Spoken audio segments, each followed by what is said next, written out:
Em março de 2026, um japonês foi condenado a 20 anos de prisão em Nova York. Até aí tudo bem, isso já aconteceu mais vezes. Mas o motivo absurdo dessa prisão é o que torna essa história diferente de tudo que você já ouviu. Ele foi preso tentando vender plutônio para o Irã. E o mais engraçado dessa situação é que ele estava tentando vender o plutônio junto de outras drogas, como se fosse uma espécie de delivery. Você pede um produto ali, ilegal, e leva material nuclear de brinde. Essa história sozinha já daria para fazer um vídeo inteiro aqui, de tão absurda que é, mas ela me fez pensar em algo ainda maior. Esse cara não é o primeiro. Ao longo da história, especialmente falando de japoneses, existem casos tão absurdos e tão difíceis de acreditar que, se não tivesse prova, você acharia que alguém inventou essa história. Pessoas que, por ganância, teimosia ou até mesmo por pura incompetência mesmo, quase mudaram o futuro do mundo. E é isso que a gente vai ver hoje aqui nesse vídeo. Eu vou te contar esse caso aí desse japonês que quase causou uma guerra mundial, e eu vou te mostrar também outros momentos onde o mundo ficou por um triz por causa de pessoas como ele. Meu nome é Simon, esse daqui é o Rota Asiática, e vem comigo para mais um vídeo. Então vamos lá, bem do começo.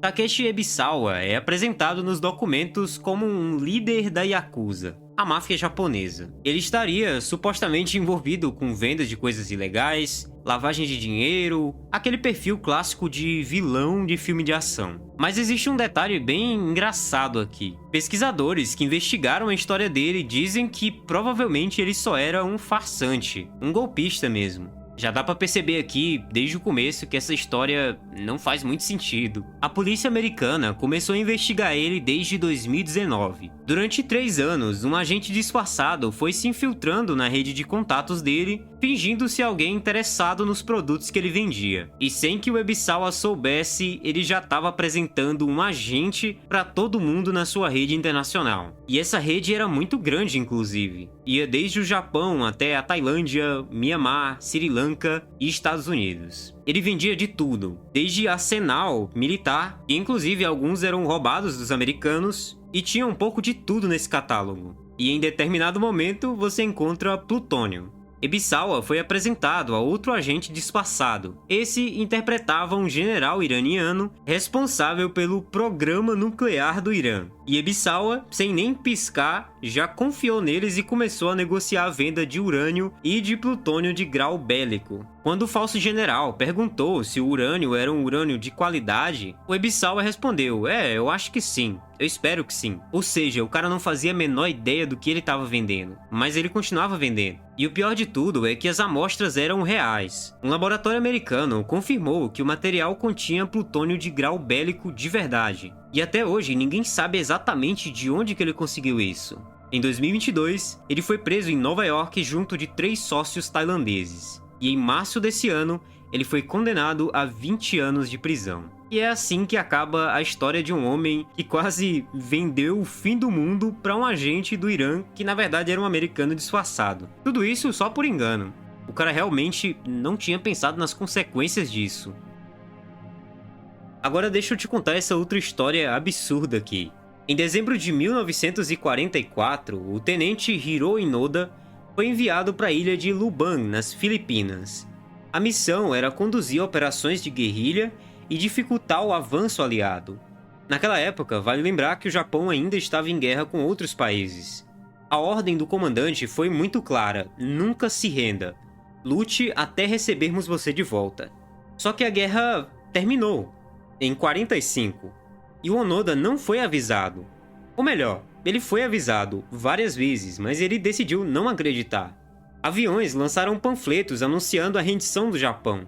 Onoda examinou cada um e encontrou o que achava serem erros de formulação e concluiu que isso tudo era propaganda inimiga. Cartas das próprias famílias dos soldados foram jogadas de avião e ele achou que eram armadilhas. Em 1952, o próprio imperador enviou uma mensagem pessoal, e ainda assim o Onoda não acreditou. Enquanto isso, ele continuava na selva, atacando fazendas, roubando gado, atirando em civis locais que achavam serem o inimigo. Seus companheiros foram morrendo ou então se rendendo ao longo dos anos, um por um, até ele ficar completamente sozinho em 1972. A solução para encontrá-lo veio de onde ele menos esperava.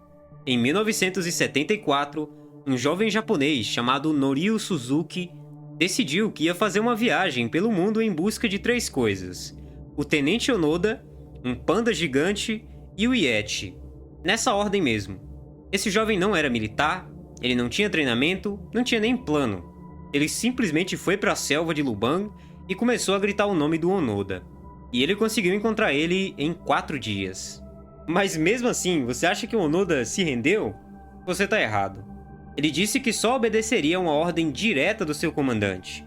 Suzuki voltou para o Japão, localizou o ex-comandante de Onoda, que nesse ponto era dono de uma livraria, e trouxe ele de volta para a ilha. Em março de 1974, o ex-comandante entrou na selva, encontrou Onoda e deu a ordem. A guerra tinha acabado. Pode largar as armas. Onoda entregou o rifle, as granadas, a espada e uma adaga que a mãe dele tinha entregue para ele ainda em 44. O rifle ainda estava em perfeito funcionamento. Ele tinha mantido o equipamento impecável durante quase 30 anos de selva.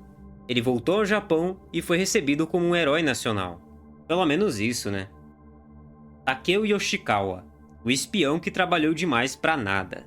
7 de dezembro de 1941. O Japão ataca a base naval americana no Havaí e arrasta os Estados Unidos para a Segunda Guerra, uma das maiores viradas estratégicas do século. Essa operação foi possível em parte graças ao trabalho de um espião chamado Takeo Yoshikawa. Yoshikawa chegou no Havaí em março de 41 com uma identidade aparentemente falsa. Ele se apresentava como Tadashi Morimura, o vice-cônsul do consulado japonês em Honolulu. Na prática, ele era um oficial de inteligência naval com uma única missão. Ele tinha que mapear tudo sobre a frota americana naquela região. E ele foi incrivelmente dedicado. Ele alugou um apartamento com vista para a base, passeava pela ilha fazendo anotações mentais, sem nunca carregar um papel ou câmera para não levantar suspeita. Ele tomava chá numa casa de chá japonesa, que ficava no alto de uma colina que dava para ver justamente o porto. Ele alugou avionetas, sobrevoou instalações militares com um disfarce turístico, e numa noite ele entrou na água de Pearl Harbor com uma cana oca para respirar e tentou examinar as barreiras submarinas por baixo, saindo coberto de arranhões e não conseguiu praticamente nada. E ele ainda telegrafou para Tóquio dizendo que só tinha encontrado detalhes confusos. Era um homem que realmente estava dando o seu máximo. Durante meses, ele enviou relatórios detalhados para Tóquio, com posicionamentos de navios, rotas de patrulha, ausência de porta-aviões na base, informações que foram usadas diretamente no planejamento do ataque. Só tem um detalhe que eu esqueci de falar para vocês.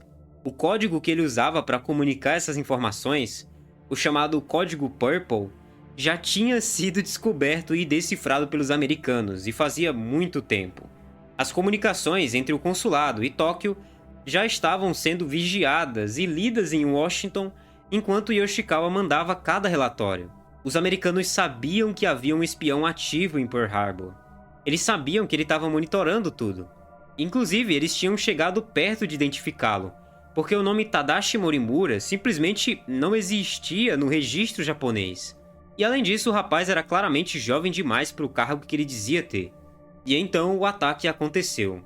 Yoshikawa destruiu todas as provas e documentos que ele tinha antes de ser preso pelo FBI. E como eles não podiam provar nada, ele foi devolvido para o Japão em uma troca diplomática em 42. Os americanos nem descobriram que ele era o principal espião japonês no Havaí. O homem passou o resto da vida como dono de posto de gasolina, sem muito reconhecimento oficial nenhum. E o resultado final foi que ele trabalhou por meses, mergulhou em água salgada de noite com um cano na boca, sobrevoou bases, fez de tudo, mandou código, e no final esse trabalho foi absolutamente inútil. A execução japonesa não seguiu muito corretamente as informações que ele mandou. Mas agora imagina o estrago que isso faria se os americanos não soubessem sobre isso.